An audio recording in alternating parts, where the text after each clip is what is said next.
শুভেন্দু অধিকারী কালকে বলছেন 177টা সিটে আমরা জিতবো। How confident are you? How do you know? Now are you going to play with the EVMs? Are you going to play with the machine? লোকে বলতে পারে, আগে বলতো 200 পার, अब की बार 200 পার। মমতা দি বলতে পারে যে 2026-এ 226টা সিট আমরা পাবো। How are you so sure যে 177টা সিট আপনি পাবেন? সেটিং হয়ে গেছে নাকি? মেশিন ফিক্স হয়ে গেছে?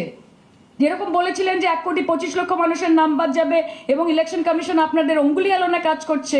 আমাদের সায়নী দিদি কিন্তু একদম ঠিক কথাই বলেছে, মানে সেটিং কিন্তু আসলে সত্যিই হয়েছে। এখন বিজেপি কিন্তু সত্যি সত্যি সেটিং করেছে, তবে পুরনো কোনো সেটিং নয়, এটা কিন্তু নতুন সেটিং। মানে যে সেটিংয়ের জোরে আমাদের পশ্চিমবঙ্গের চুরির রানী তিনি বলেন যে 226টা সিট তিনি 2026-এ পাবেন, তো সেই সেটিংয়ে কিন্তু বলেছে। সেটা আমাদের পশ্চিমবঙ্গের সর্বভারতীয় দুর্নীতি সম্রাট যেই সেটিংয়ের জোরে বলেন যে এই 2026-এ 250-এর উপরে তারা সিট পাবে, তো সেই সেটিংয়েই জোরে কিন্তু বিজেপি বলছে, শুভেন্দু অধিকারী বলছে, বা বিজেপির অন্যান্য নেতা নেত্রীরা তারা কিন্তু বলছে যে এই 2026-এ 177টার বেশি সিট পাবে।